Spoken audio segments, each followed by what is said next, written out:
And so the sounds in this video is coming from the Yamaha TX-802 for the bass, the Bit 01 synth for the brass, and the Yamaha A3000 provides a lot of the effects. I have a lead synth coming from the Roland D550 that's played live during the performance. The drums are a simple 2-part beat from the Casio RZ1, just a kick and a clap.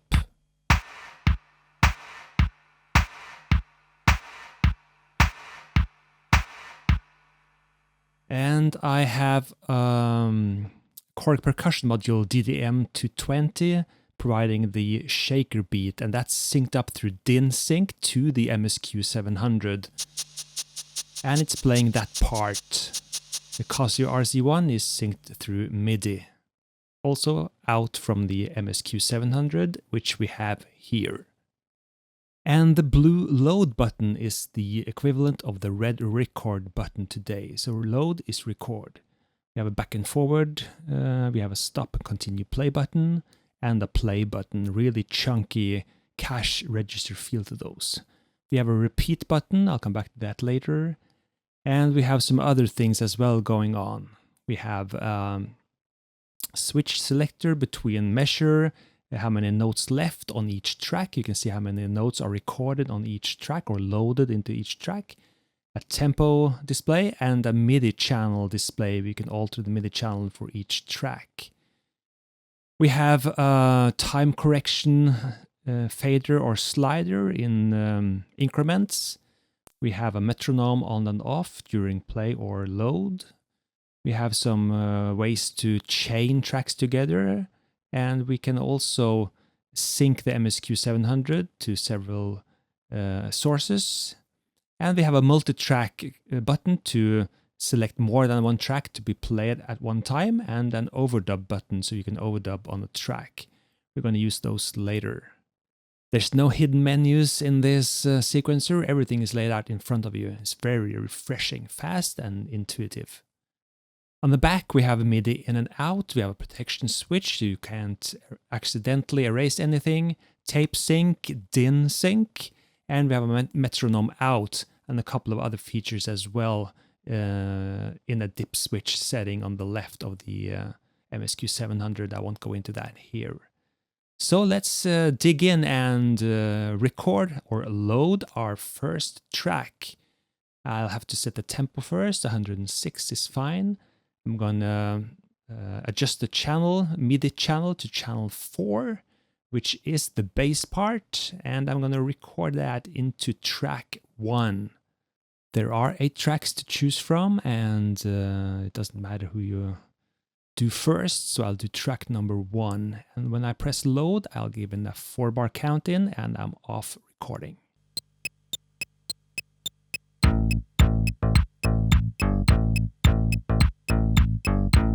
The metronome is playing along, but I can switch that off if I want to.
And stop. And that part is now recorded into track number 1.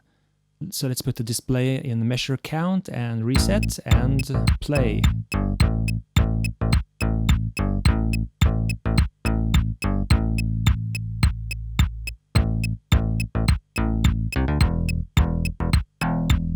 So that went well, but I want to time correct that track, and to do that I press time correct. I put the slider in 16ths, that is blinking, and now I press another track, which this will be transferred to time corrected. And when I press load, it is now corrected to 16th on track 8 because I pushed that button. So everything has been time corrected according to the resolution setting on the time correct fader.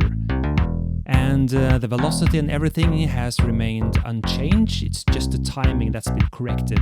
And as you can see, I cannot time correct back to the same track I recorded it on. I have to bounce it over to another track, just like in the old tape days, where you bounce tracks from one place to another.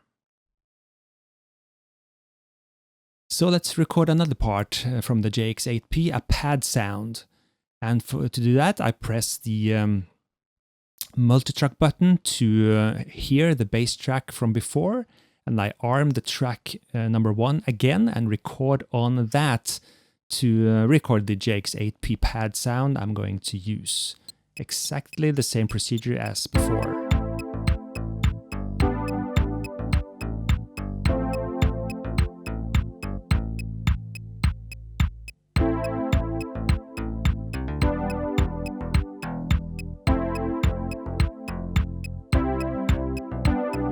I might as well apologize to all the horror fans straight away.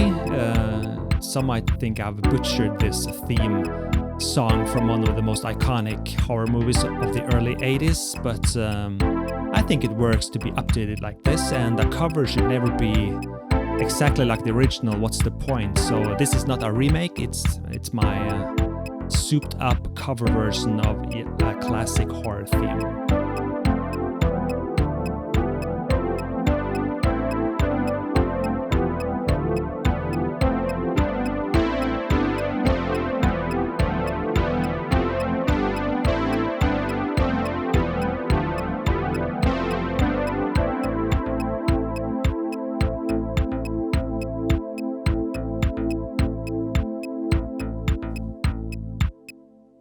And let's play that back and listen that we've gotten everything in place. That's track number 1 again, and I'm going to time correct that. So I press time correct, choose the track number 7, which I'm going to bounce it to, press load, and it's time corrected. Very fast and very fun sequencer to use.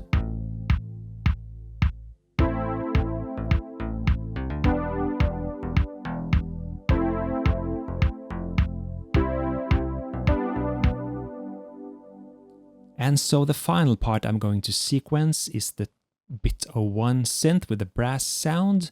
And from before I've loaded in a solo sound on track number 2. I'm going to replace that during the live performance, but I have that now for recording of the brass.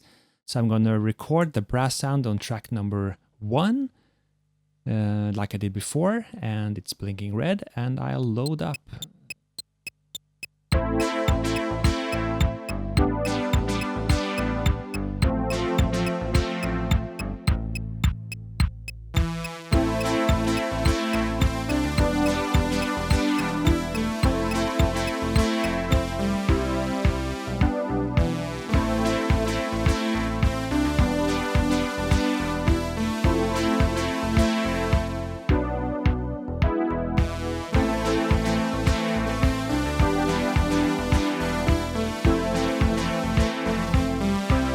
Doing some chord interventions, so not every chord is pressing down the same notes in that chord.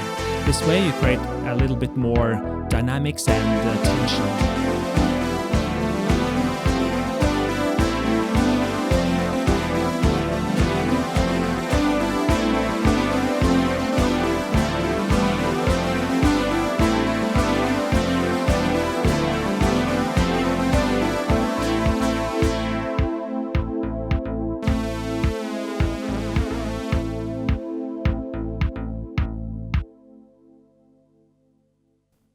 And this last part, I'm not going to time correct. I'm going to leave that as I played it, because that'll create a more lively personal touch to the song. Everything cannot be quantized at all the time, because it'll sound very stale and robotic, and I don't want that. Most of the time I don't want that. So let's go over the parts then before we hear the final result. We have the bass on the Yamaha TX-02, we have the pad from the Roland JX-8P, and we have the brass from the Bits 01, and I'm going to play the D550 live.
This is, of course, the theme song from the movie The Beyond by Lucio Fulci, a horror masterpiece from 1981, and the music was composed by Fabio Frizzi.